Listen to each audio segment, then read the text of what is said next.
Let us start with the neurophysiology. First of all, let us talk about the spinal cord and the spinal tracts. As we know, when we talk about the central nervous system, we divide the CNS into brain and spinal cord. In the brain, you have to remember we have white matter inside and the gray matter outside. White matter which has the myelinated nerve fibers and the gray which is non-myelinated. But in case of spinal cord, it's just opposite.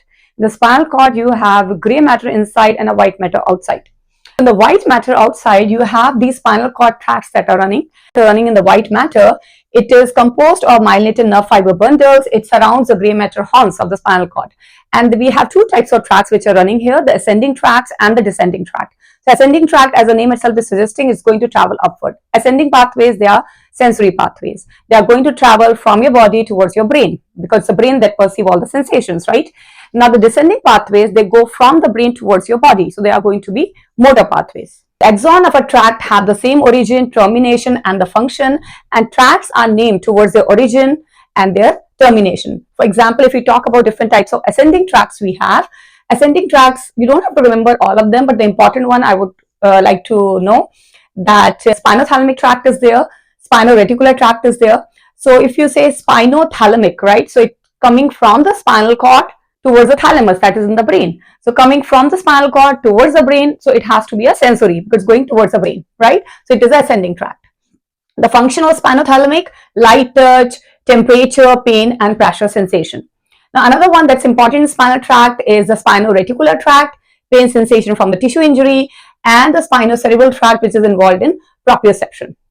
Now the descending tracts, the important one we have that is always asked in the exam is the tectospinal tract, starting from the tectal nucleus in the midbrain going towards the spinal cord. So it's coming from the brain towards the body. It is going to be descending. Descending is going to be the motor pathway. It's going towards the body. The tectospinal, why it's an important tract for us? Because tectospinal is involved in head movement, like a head turning reflex in response to visual or auditory stimuli. The other tracts which are important here is the corticospinal tract, which are mainly involved in the fine limb control like while driving or while writing, and vestibular spinal tracts. Vestibular spinal tracts are mainly involved in posture and balance. Talk about some receptors. So sensory receptors we have, it can be divided into the encapsulated one and the unencapsulated one. And the unencapsulated one means not having the capsule. The important one we have is the free nerve ending that is going to perceive the sensation of pain, temperature. Merkel disc is for deeper epidermal layer, lighter touch.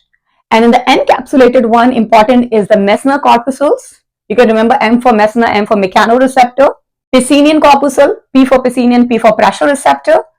Also, the muscle spindle, which are involved in detecting the muscle stretch and initiate a reflex. Golgi tendon organ is also asked in the exam. It is mainly an inhibitory organ which inhibit the contracting muscle. Now, the receptors, mainly they receive the information from the internal or the external environment. And as we discuss about the extero and the interoreceptors, there are proprioceptors too. Proprioceptors are important. For example, in endodontics, we discuss about the proprioception. It's a PDL that has a proprioception, not the pulp. You have the positioning sense, right? That is through the proprioceptors, give you a kinesthetic sense and to separate from the visual.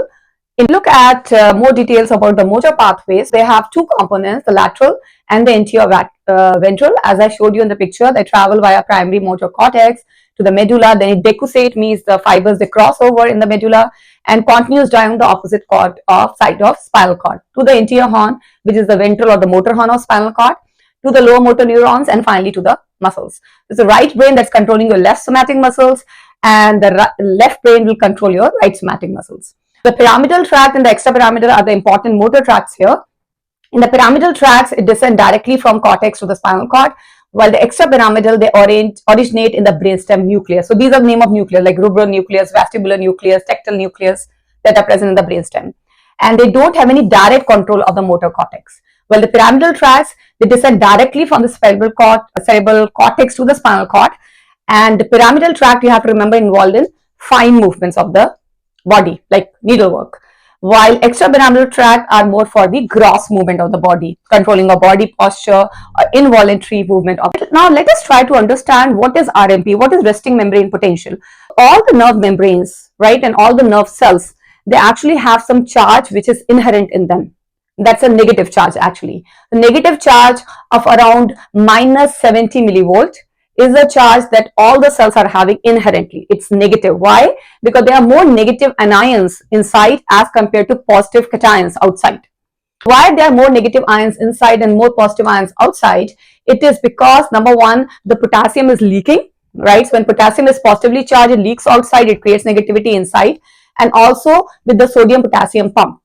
So sodium potassium pump, when it operates, is actually making 2 potassium come inside while 3 potassium pumped out. So when 3 sodium pumped out, when 3 sodium are going out and 2 potassium are coming in, that means there is a negative charge, negative minus charge, which will be carried because more positive is going outside and less negative positive is coming inside. That will also create the RMP, the resting membrane potential. The 2 important factors of creating RMP will be the potassium leak and the sodium potassium pump. Resting membrane potential is a separation of the charged particle between the ECF and the ICF.